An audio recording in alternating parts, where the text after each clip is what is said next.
session going on? Good. Yes, ma'am. All right. So I would specifically ask about, I'll just wait for a couple of minutes. Let's see if anybody else has to join, and then we're going to move forward. Meanwhile, if there is anything in particular that you want me to discuss, or during the preparation, if there's any particular area or gap wherein you feel that you would need some quick tips, you can just let me know. Good evening, ma'am. Very good evening. All right. So there isn't anything in particular, I assume, because I haven't gotten any responses regarding that. My question was if there's anything in particular that you are finding a problem in or any gaps in particular that you would like quick tips on before we begin. How to write a summary, ma'am, for me. Okay. All right. Your summary writing. Mhm. We can start in the Vietnam. All right, class. So, for the students who are new or have not been, taking classes here, the English classes here. So I would like to introduce myself first. My name is Inderpreet Kaur, and I take English language and literature classes here at Sparkle, right?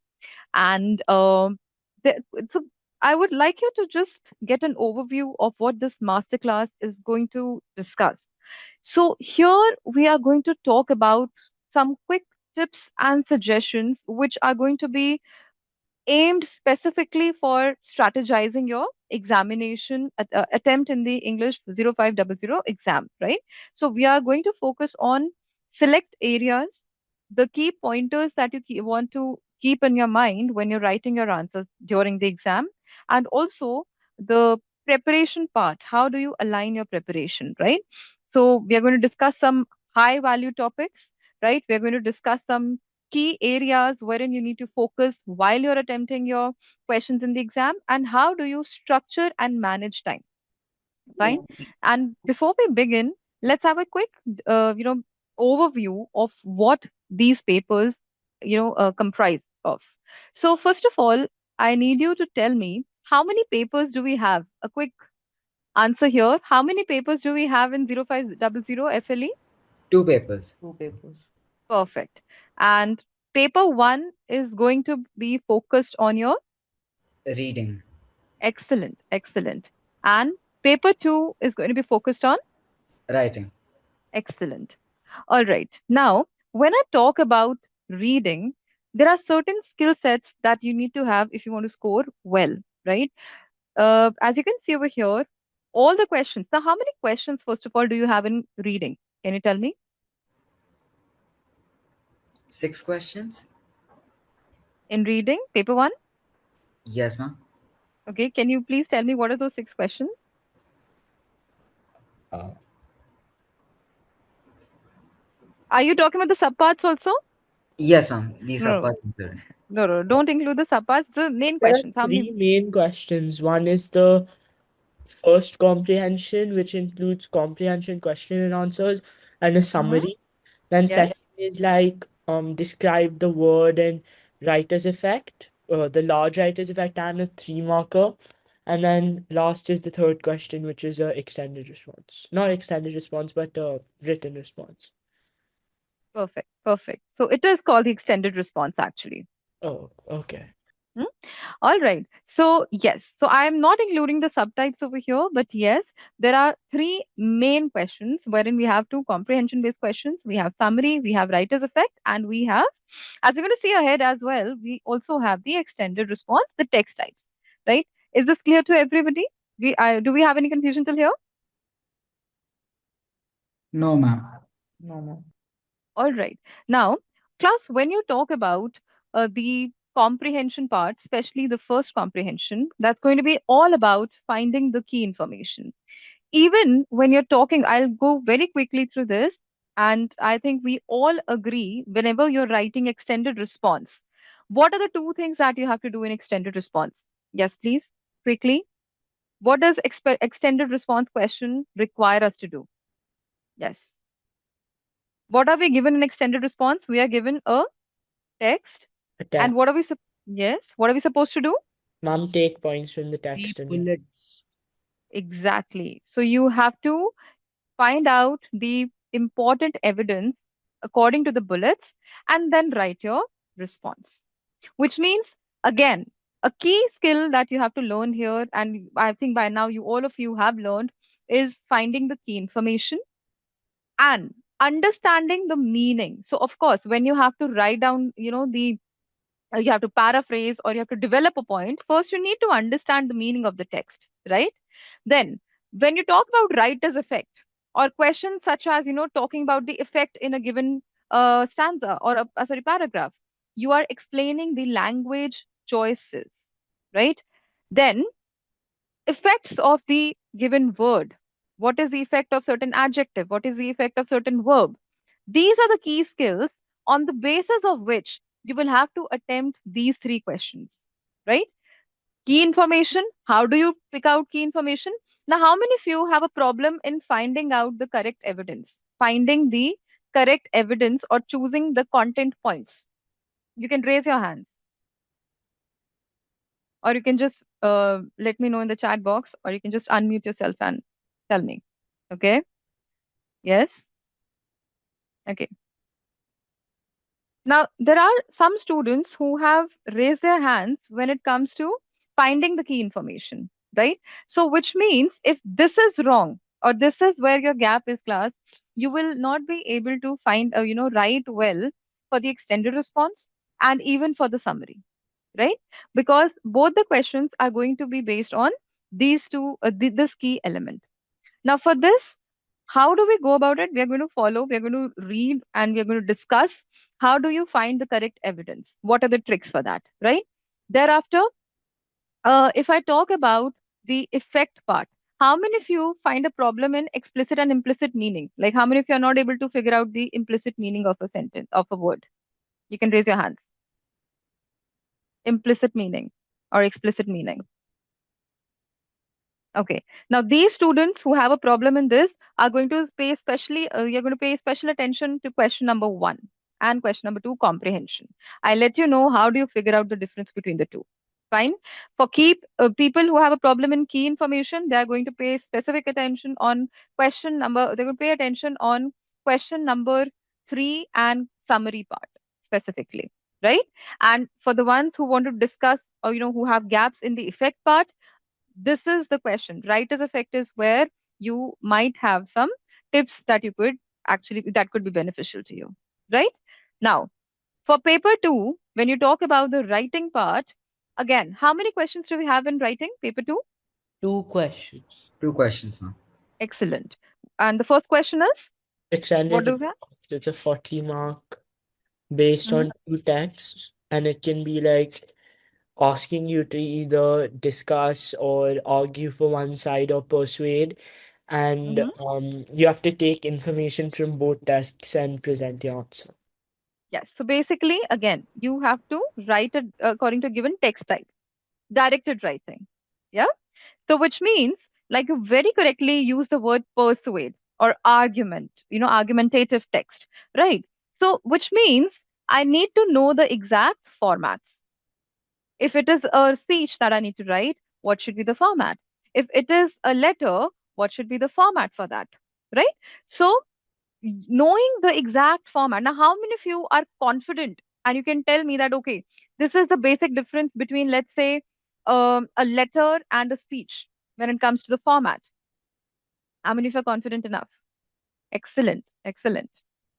So, if you can do that, if you can ask yourself, what is the basic difference in writing these questions, the formats, half the problem is solved, right? And what is the second kind of question? What is the second question? A descriptive or narrative writing? Excellent. Descriptive versus narrative. Now, again, format doesn't directly apply here, but again, you need to know the basic structural difference between the two. So it is indirectly related to the format only, the structure only. So when you're writing, the key skill you need to know, you need to ask yourself, do I know the format? Am I aware of the structures? Right? And secondly, this is similar, and I think this is going to be common to paper 1 as well. How do you organize your ideas? How do you arrange your ideas? And accordingly, how do you match the tone? So these are certain skills that we're going to quickly, kind of discuss the strategies about in the next few minutes, right? So till here, do we have any doubt or anything that you have not been that's not clear to you? Shall we proceed? Give me a I mean, you can just give me a thumbs up, or you can just, you're clear? All right. Now let's start. The first thing first, question number one. But before that, class, I want to ask you people one question. How many of you have this problem that time management, they're not able to manage time? So I have a question for you. It's there in front of you on the screen. How many? Oh my God. Okay. Okay. So 69% of the students, oh, actually that's 71. 71% students are telling me that you have a problem in managing time. Okay. So I think the biggest takeaway from this masterclass for you people is this, right? How do you use the strategy to manage time? Now, but first of all, there are two things. Either you begin from question one, I'm talking about paper one right now. You begin from question one, or you begin from question number three and you go in reverse order. Which one do you think is better? How many of you think question one is, starting or beginning from question one is better? Please raise your hands quickly. Okay. All right. And how many of you believe that it is better to begin from question number three? Question number three. Raise your hands, please. How many of you begin from question number three? Nobody. So most of the students are beginning their paper from question number one. Okay, no, we have a student who, okay. All right. All right. Hmm. So, class, it's going to be a little individual, it's going to be an opinion, but when it comes to my personal suggestion, I would suggest you begin from question number three. I'll tell you why. Because when you're beginning your paper, class, in question number three, while you're writing this is the lengthiest question. It has text C, which is the lengthiest text. So when you attempt this particular question, you have a fresh mind. Number one. Number two, there is no tension, there is no stress that you have to finish it up in a given, with a given deadline, probably. So you obviously know that I want to finish this off in, let's say, 30 minutes, 35 minutes, whatever your deadline is, but you don't have this, fear in your mind that if I don't finish it off, this part would be left. So question three being the lengthiest and according to marks weightage also being the heaviest question, I would really suggest that you begin your paper from question number three in paper one.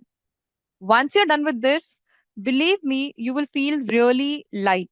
You'll feel that, okay, one question is gone. And at the end, even if question one is left and you have, let's say, you're really falling short of time, you'll still be confident enough that because this is the question which has, you know, it takes really, 10 minutes to finish this off, or it should take 10 minutes to finish it off, actually, right?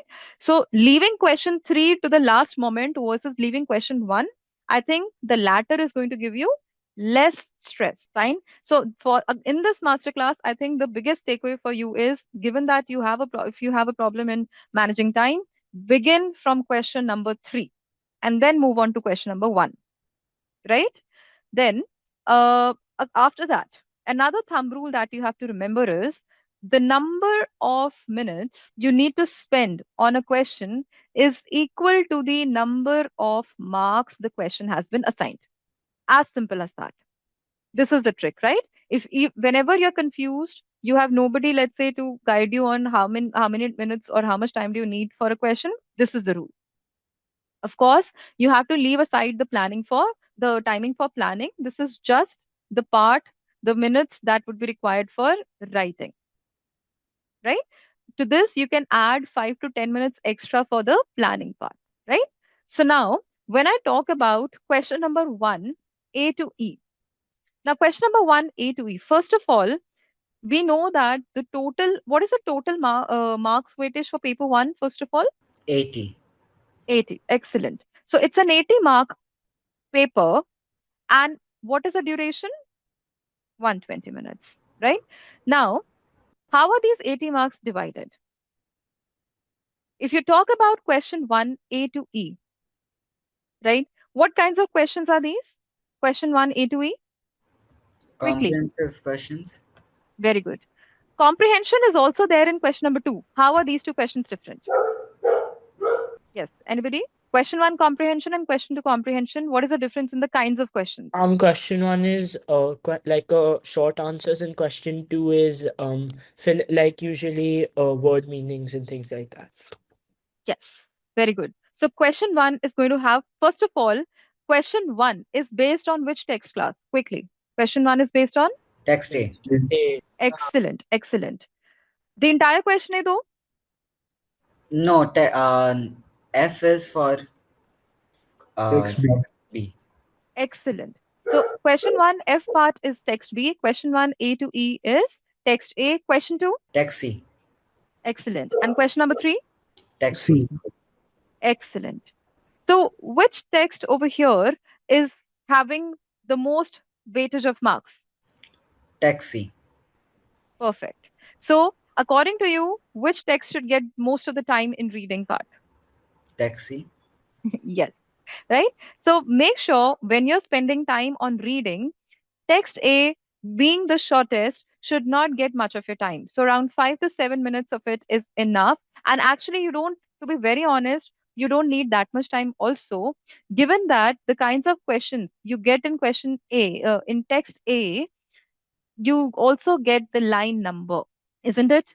You're told that line number so and so, line number this and this. So at the end, like I said, even if you're doing this question at the very end, if you don't have time to read the entire text, it's fine. You just need to do quick skimming, and then you just focus on that particular line wherein they're asking you to read. That's it. And see, when you are going to practice now, we'll be giving you a mock test also at the end. You practice that according to the strategy, and I can assure you that you will never fall short of time. Right? So just read the line, skim, and then read the line. Is that clear? What is the meaning of skimming though? What is skimming? Yes. What is skimming? I've used this word twice. Anybody? Ma'am, I think it's like quickly reading through the text and not like focusing too much on the unimportant details, maybe. Excellent, excellent. You're absolutely right. So, class, whenever you are going to, get any paper, you just have to quickly glance through it, right? That's it. So that is basically skimming. So when it is text A, you just do skimming and just focus on the lines wherein you've been mentioned very clearly that this is the line where you will get your answer. That's it. Don't waste your time reading it in details. Fine. Then, question number, approximately 10 minutes, you can write down. Approximately 10 minutes are more than sufficient for question 1 A to E, right? Then, when we talk about question number 1 F part, summary, how much time do you need for summary? What is the marks? What is the mark weightage of summary? First of all, tell me. 15. 15. So 15 minutes plus maybe 5 minutes or 10 minutes for planning, depending on what is your individual uh, you can say capacity, right? Which means only 20 to 25 minutes for summary. How much time do you take normally? Yes.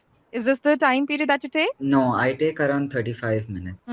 So which means we'll have to reduce this, right? We'll have to reduce it and just kind of, you max it up to 25, not more than that. The capping should be 25, right? And even if you're putting 5 minutes extra, which means instead of 20, if you're going to 25, you have to take out a few minutes from the other question. Is that clear? Yes, ma'am. Then, question number 2, A to C. Now, class, this is the kind of question, like you people very correctly said, this is going to be based on the words, the word meaning, where either you are writing in your own words or you're picking from the paper, right?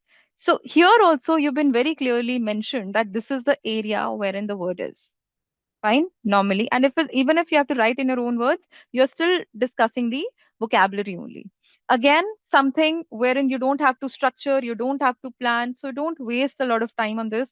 10 minutes, maximum 15 minutes. Enough, not more than that. Is that clear? Right? Then comes the writer's effect. What is the mark weightage of writer's effect, class? Everybody, tell me. Don't know, ma'am. Okay. So if I talk about writer's effect, it's going to be 15 marker, right?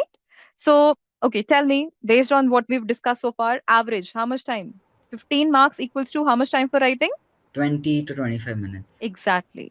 So 15 for writing and 5 to 10 minutes for planning.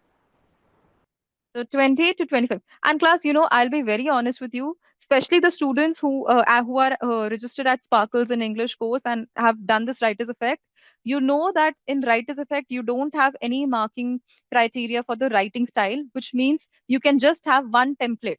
Have one template that okay, this is how I'm going to write my effect, my meanings, etc. And this is how I am going to structure the response. You have that beforehand in your mind. When you go to the exam, right? You go to write the exam, you have this template with you in your mind, and in the paper, just fill in the blanks. That's it. So honestly, you don't even need 5 to 10 minutes of planning. You just need to think which word or which phrase you're picking up, right? So 20 to 25 minutes is quite doable, honestly. And I've seen students do this with practice. If there is any question wherein you do feel that, let's say if it's taking 30 minutes or 35 minutes and it should take 25 minutes, it's fine. Try to bring yourself down from 35 to 30 minutes. Then in 2 or 3 more writings, bring it to 25.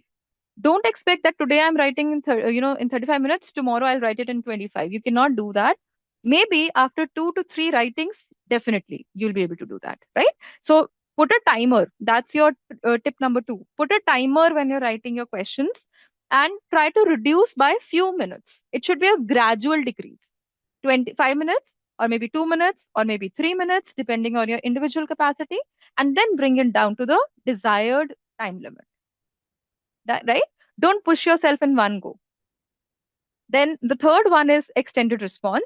Again, what is this is the highest marks here, marks lie here. So what is the mark weightage for extended response? 25. Very good. So we have 25 again for writing. You can use 10 minutes here for 5 to 10 minutes again for planning, but because it's more planning, you can use 10 minutes. So 30 or 35 minutes are good. I have seen students who say that we take 1 hour. So is there anybody out here who takes 1 hour? You can be honest. 1 hour in writing an extended response. Okay. So even if that's the case, even if you're taking 45 minutes, 50 minutes, or 1 hour, class, believe me, this is where the problem lies. So in the beginning, 71% students who told me that they have a problem in managing time, ask yourself, am I taking more than 35 minutes in question number 3? If you are, you have found the root of the problem. Try to reduce time on this one. All of these would follow. Is this part clear to everybody? Yes, ma'am. Right? So I hope now managing time shouldn't be a problem, right? And like I said, practice, put a timer, reduce through gradually through like small time limits. Fine. And when it comes to composition, paper 2, sorry, in paper 2, again, how many questions? We have 2 questions, 40 marks each. Now, here, class, ideally the situation should be 1 hour, right? 1 hour for both. But let's be very honest. What is the basic difference in these 2 questions? Anybody? Tell me very quickly. What is the basic The difference in these? first question is There's a text in the first question. Excellent. You have text here, right? Actually, 2 text. You have A and B sometimes, right? But you don't have anything to, fall upon when it comes to composition. The advantage of having text is you can build, you can pick the evidence, you can develop it. It isn't possible here. You have to start from scratch when it comes to composition. So here, it's always better to give some extra time. So maybe 5 minutes you can provide here, more than 1 hour, 65 minutes, here 45 minutes, remaining 10 minutes, give time to proofreading, which is tip number 3. Now class, how many of you proofread your answers? Tell me. How many of you proofread? Revise what you write. Okay. Okay, so not many are doing that. Class, believe me, if you try doing this, if you revise what you write and then get it checked, right? You will yourself you will yourself observe that half the minor mistakes that you make, you will resolve. Many times this happens when I'm checking the assignments here at Sparkle, I feel, I tell my students, I show them also that, okay, read what you've written. And when students read again, they themselves find out that, oh, ma'am, I should have written this. Or this is the spelling mistake that I've made. So it's not that the students don't know. You people know. You know spellings of most of the words. You know basic grammar. But it's just that when you're writing, the speed of writing and the speed of thinking doesn't match, and you're bound to make mistakes. So Tip number 3, which is very commonsensical, but still somehow we don't do that. But we have to make sure that we do that in the final examination, and that is revise, proofread what you write. Even if you feel that what you have written is 100% correct, I can guarantee if you read it, you will still find some mistakes there. And it's always better to find those mistakes yourself and correct those rather than your examiner finding those mistakes, right? So do take out those 10 minutes or 5 minutes at least for reading, right? Now, I think this should solve the problem of your time management. Let's quickly pick up each and every, each question here and see the essentials that we need to know of, right? So first of all, when you the annotation part, the quick 3-step mechanism that you have to do over here is number 1, skim. Number 2, read in details. And number 3 is look at the question thereafter and scan, right? So, can anybody tell me what is the basic difference between skimming and scanning? Yes. Anybody? What is the basic difference between skimming and scanning? You can write your answers if you want. The difference between skimming and scanning. Very quickly. Okay.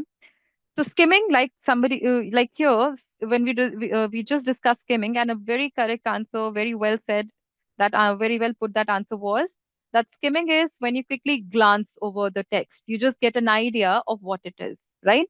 So the first thing that you have to do is when you get the inserts, you just skim through it, understand what is the gist, what is the passage all about. That's it, nothing else. Then, when you're reading in details, underline. Underline the key ideas. Look at now, class, when you have text A, tell me very quickly what is the text A based on? What is it based on? Text A? It's based on questions that wherein you have to directly put the words, right? So it is vocabulary based mostly. So just underline the words, important words. That's it. Nothing more required. When you're reading text B, that is for summary. So when you're reading text B, please make sure you just don't pay attention on the language. Just pay attention on the ideas. Just the ideas.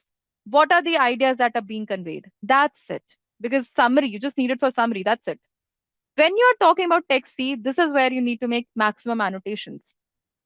You can mark, even if, so let's say if, in order you don't get bored, you can probably use some emojis, emoticons maybe, right? If it's a disadvantage, maybe a sad smiley, right? This really helps at times, right? If it is something which you feel we need to be alert about, an exclamatory mark, anything that works for you, right?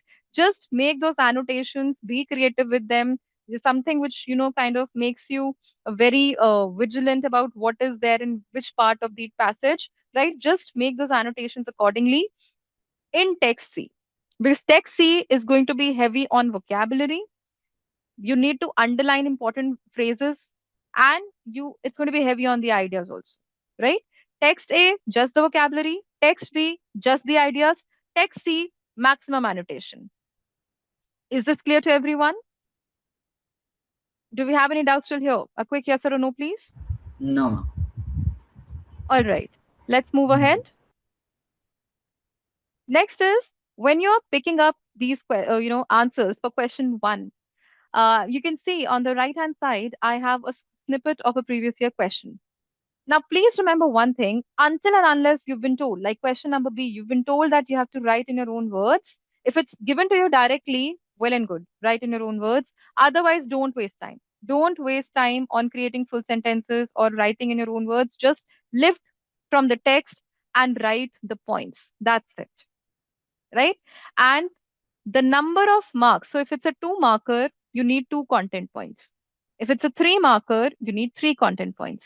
For example, this particular question, use your own words. Now, a simple trick out here is all of you have to remember in IGCSE 0500 paper, wherever it is written, use your own words. Just write down the synonyms. As simple as that. What are you supposed to write? the synonyms. That's it. Now, what is the weightage here? How many marks is this question? 2 marks. 2 marks. So how many content points do we need? 2. 2. And we have to write in our own words, meaning we have to write down the Synonyms. synonyms. And how many words we have? 2 words. 2 words, 2 marks. So how many synonyms do we write? 2 synonyms. Very good. So let us say, class, if I write down the answer as unusual kinds, is this going to be correct? Unusual kinds? Only 1 mark because your first word is incorrect, but your second one is correct. Excellent. Excellent. I have just written one synonym. So only like this is same, gone. One synonym written. So yahan pe, you're absolutely right. It's going to be 1 out of 2.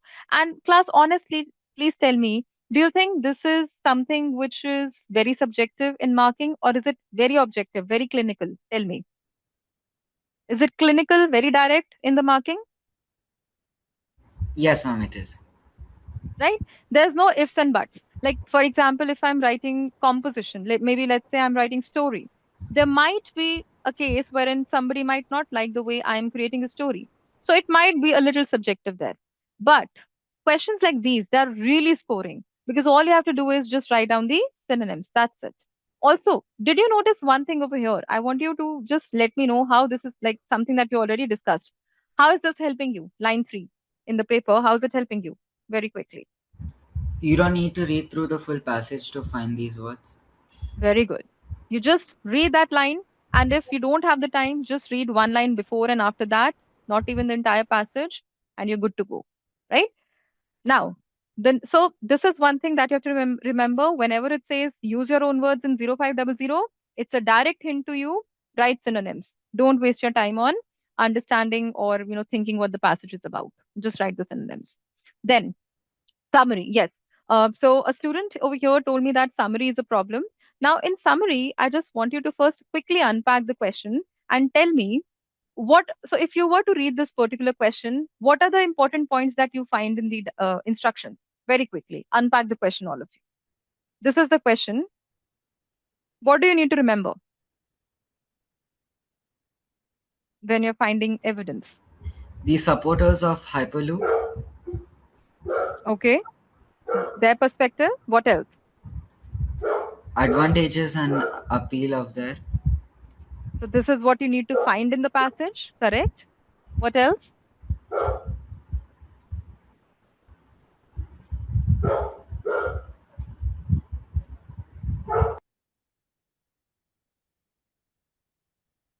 Right?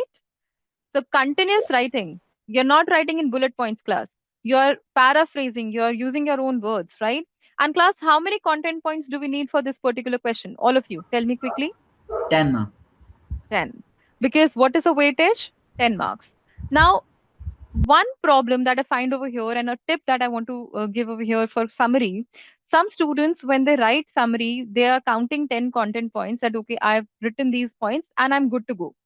How many times does it happen with you people that when you get your answer sheets back, you lose content marks on the content? Like you get maybe a 6 or a 7 instead of 10, though you've written 10 points.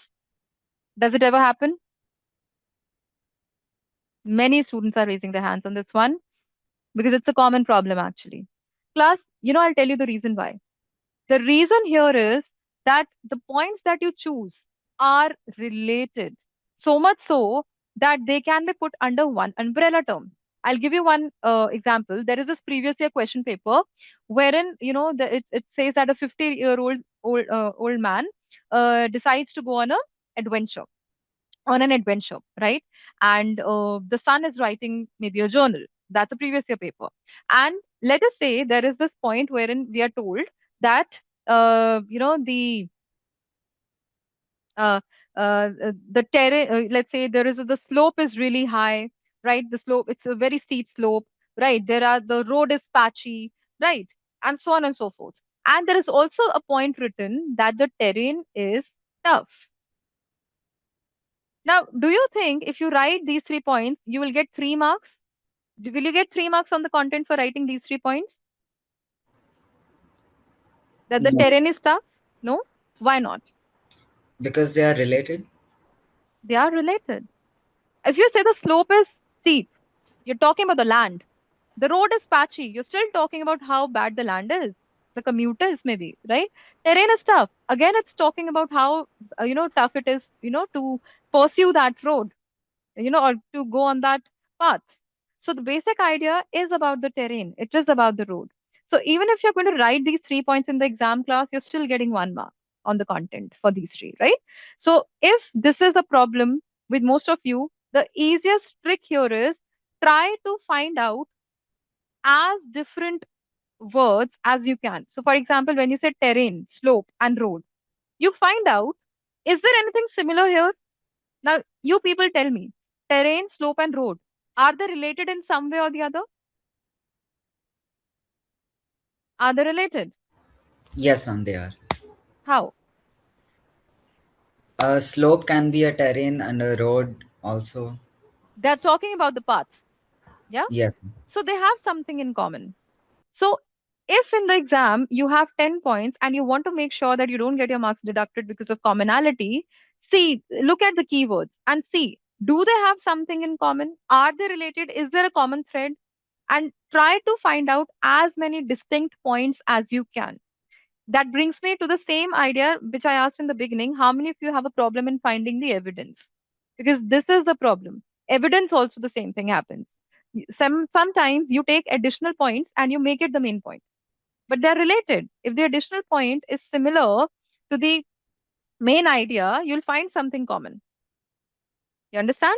So find out as distinct points as you can to make sure that you don't lose marks in the content points. Is that clear to everyone? Right?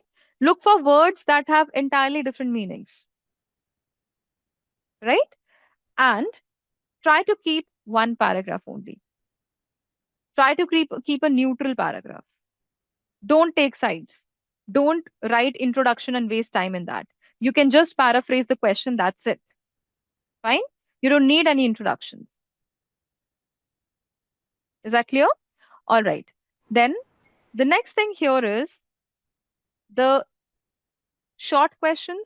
Again, short questions, same trick I want to discuss over here, that you just need to. So, for example, if there's a word that you want to, let's say if you have a question wherein you have to substitute a word.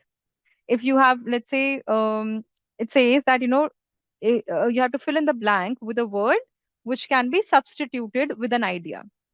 And let's say you feel that ABC is the word that you feel is the answer.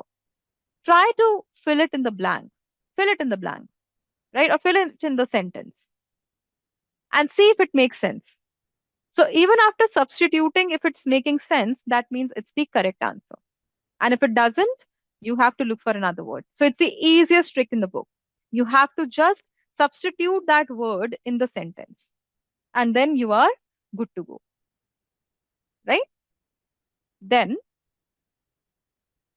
writer's effect. Now, first of all, class, can you tell me what is the basic difference between explicit meaning and implicit meaning? Again, another important point I want to discuss here. A very common problem. Explicit and implicit meaning. Please tell me. Anybody?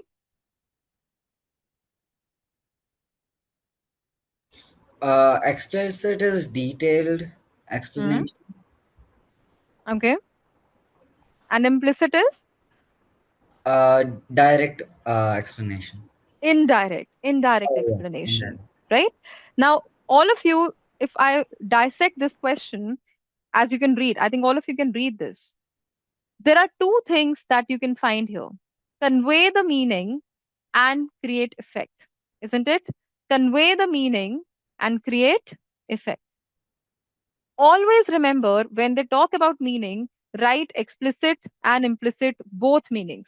Now, students, many a times they make this mistake. They don't talk about implicit meaning. They just write the explicit meaning and vice versa.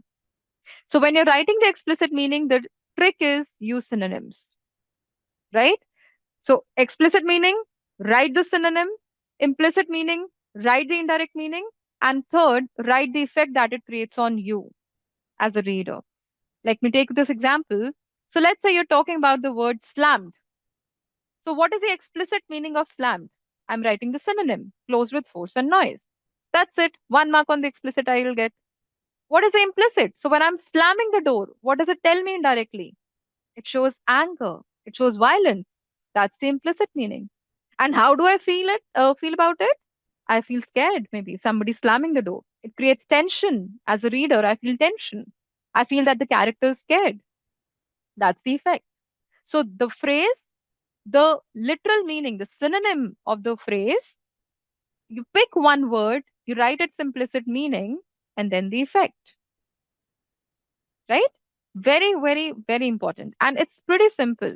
Just three things, very mechanical: explicit meaning, implicit meaning, and after that, you're going to talk about the effect of the word, right? So I'm sure till here it's okay, it's good. Do we have any query till here? Any query, class? No, ma'am. All right. Now, uh, certain things that you have to forget in the paper. That is, you don't have marks for writing style, like I discussed earlier, which means don't waste your time in feeling whether I'm writing the correct, using a fancy word or not, whether I'm using connectors enough or not, right? You just need three connectors for the first phrase to begin with, then secondly, and then lastly, multiplied by three. So thrice you have to do this. Fine? As simple as that. Now, let's move on to the text types. Now, class, this part is going to be common for both your paper 1 and paper 2, right? Paper 1 and paper 2, this is the common part because both of them are dealing with text types. Two golden rules you have to remember when you are writing for extended response or directed writing. Two golden rules. One is understand the verb. And the second golden rule is 131. Remember this. WOF and 131. WOF, the students again who have been taking classes know voice, audience, register, purpose, and format. Remember this. This is, if you know all the five elements, I can assure that you will be able to write a good answer if you know this and you can apply this. Voice meaning who is writing. So let's say if you are XYZ who is a journalist, you have to think like a journalist. You have to choose your words like a journalist. If you are a student, right, you have to write like a student. So whose perspective are you writing from? That's the voice. Very important in both the papers, paper 2 as well as paper 1. Directed response and directed writing and extended response. Know the voice. If you are delivering a speech, who are you? Right? What is your perspective? Who are you writing to? Who is your audience? Very important. What degree of formality or informality you need? Answer these questions to yourself before you start writing. Why are you writing? Because if you are persuading, you need this, figures of speech. You must have done ethos, pathos, logos. You must have done, okay, rule of, three. So these are certain ideas, the purpose. If you are persuading, you need persuasive techniques. If you're informing, you need to be formal. If it's a journal, the purpose of journal is confessing and talking about self, or maybe it's about, self-expression. So you use words, vocabulary, and punctuation accordingly, right? Every text type has a format. So if it is a journal, dear diary, you start with that. If it is a letter, respected so and so in case of formal and dear so and so in case of informal. So what is it? So all of you make a list today. You can sit and make a list that for my this response, this is the format. This is the voice that I have to use. So make this table today. It will really, really help you and your mind will be really clear. You will have this confidence that, okay, I know this. So make this a golden tip, right? VOPF, your voice, audience, register, purpose, format. For each text type, you need to know. And let's say if it's an informal text type, you need informal punctuation. So informal punctuation, many of you I've already discussed: exclamatory mark, ellipsis, question mark, right? Commas, full stop, of course, is going to be there in formals also, informal also. But what is it that makes an informal separate from formal are these three. Try to use these three and you will see the difference, right? So exclamatory mark, ellipsis, and question mark, very important in all the informal writing. So this will include your informal letter. This will include your journal writing. Question mark will also go in persuasion. It will go in speech.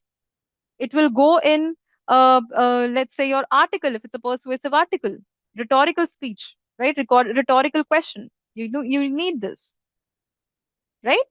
In speech, when you're addressing somebody, you can use exclamatory, right? The second golden tip that I was talking about was the 131 structure. Everything except the interview part has to begin with an introduction, 3 body paragraphs wherein you have 3 bullet points, and 1 conclusion, right? So 131. Remember this. Introduction, 3 body paragraphs based on 3 bullet points, and 1 conclusion. The content points depend on the mark. So for example, if it is 25 marker wherein you have 15 marks for the content, divide the bullet points 5, 5, 5 for each paragraph. It is so clear. FLE class, it's not difficult to score because everything is so clear and direct. So I know that, okay, 3, 5, 5, 5, I will mark accordingly. You understand? So these are the tricks that you have to remember. Then the last is, the difference between narrative writing and descriptive writing. Class, many students have this problem that they say that, when we are writing narrative, we start writing descriptive. And when we are writing descriptive, we move on to narrative. That is because you don't understand the difference between the two. You don't understand the nuances. So for that, you have to, because that's a major problem that I have seen in this particular question. Interchanging, like going, you kind of deviate narrative and descriptive, right? You kind of interchange. So just remember one thing: descriptive is a photograph, narrative is a film. As simple as that. What do I mean by that? In descriptive, you are going to look at a photo, which means it's frozen in time. You are not telling what will happen now, what happened before. You just look at something and you describe as is. So if I say, if I'm looking at a room right now, and I'm sitting in a room and looking at it, I'll probably use more adjectives, but nothing is happening. There's no movement in time, right? Whereas if you're writing narrative, it's like a film. It's flowing in time. After this happened, or beyond this, before this had happened. So remember this and you'll be good to go, right? Descriptive is a photograph, narrative is a film, right? So these are certain points that I wanted to discuss with you, and the common errors that I've seen students make. And I really feel that if you take care of these, you will not go wrong in major questions, right? Now, if you have any doubts or if there's anything that you want to discuss, please tell me. Arhan had a question. Arhan, you can ask now. Ma'am, I was just saying that can you explain the 131 rule again? I just got a bit confused. Yes. So Arhan, 131 means you write down an introduction, right? An introduction will never have any content points. Your introduction will always be WH words, as in what are you talking about? You will develop that. For example, if it's a journal, let's say there's there's a previous year paper wherein two friends, they have they start up a business and it's the first day of their sales. So now maybe you're writing a journal, you can talk about how, you're finally very happy, you're grateful and this and that. Just do a build up. What is it you're talking about? Why, when, where, any WH word which suits. So just that, no content points. Just 3 lines are enough. 3 to 4 lines of introduction, good, right? Then the 3 body paragraphs would be based on the 3 bullets that you have. So let's say if there is a bullet point which talks about maybe advantages of something. So in that body paragraph, you only talk about the advantages, right? Second bullet point would be second paragraph. Third bullet point, third paragraph. And then you have the conclusion, right? So 1, 3, 1, introduction, 3 body paragraphs based on the bullet points, and then 1 conclusion. And class, in the conclusion, you can develop your own ideas based on the pointers that are or the passage. And a very important point here that I want to remind you or remind all of you is that many times students just lift the evidence, they lift the ideas, but they don't develop it.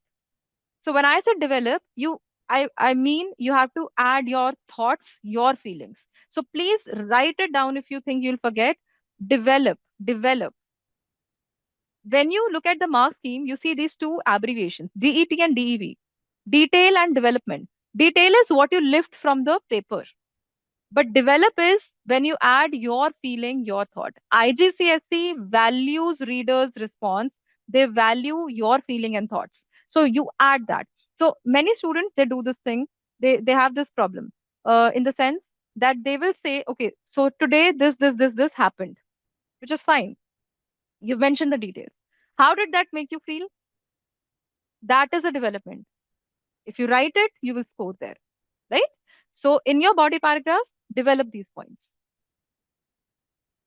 Is this clear, Arhan? Yes, ma'am. Thank you, ma'am. You're welcome. Yes. Anybody else? Mom, I had a question for the time management part of what you were saying.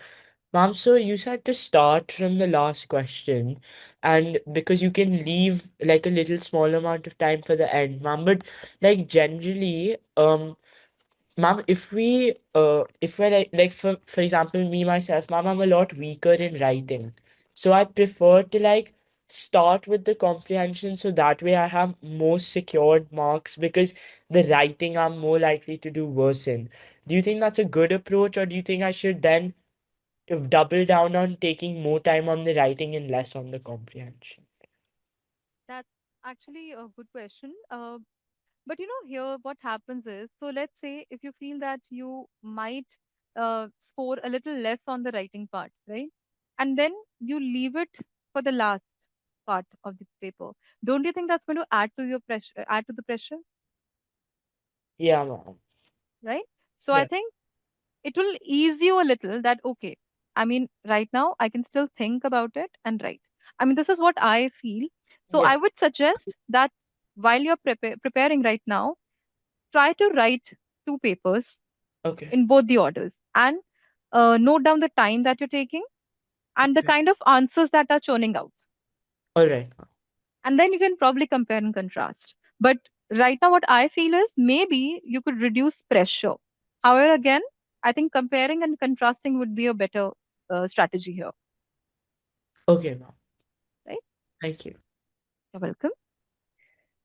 Ma'am, can we just share the schedule for the upcoming Yes, ma'am. classes? And Yes, guys, we'll also need your email IDs for the paper. So yes, we'll yes, just ma'am. roll out, we'll just roll out that poll as well. Yes, ma'am. Class, please make sure that you do attend these master classes for the upcoming master classes. And I am also sharing. How many of you also have English literature? So we'll also have one with one for English literature with Inderpreet ma'am itself. So while we are just sharing the schedule for the upcoming master classes, please mention your email IDs for the mock paper. We've got everybody's, I believe some have left. We'll take that. Ma'am, I didn't get the poll to give my email ID. Sorry, who was that? Aryaveer. Arvil will send it to you. Okay, class. So, thank you so much for joining, and please attend the upcoming master classes as well, as you're going to get some really good insights in these, right? And we'll be sending across the question papers to you shortly, right? All the very best to you. Thank you, Thank ma'am. Thank you, Thank you, ma'am. ma'am. Thank you, ma'am. Bye, ma'am.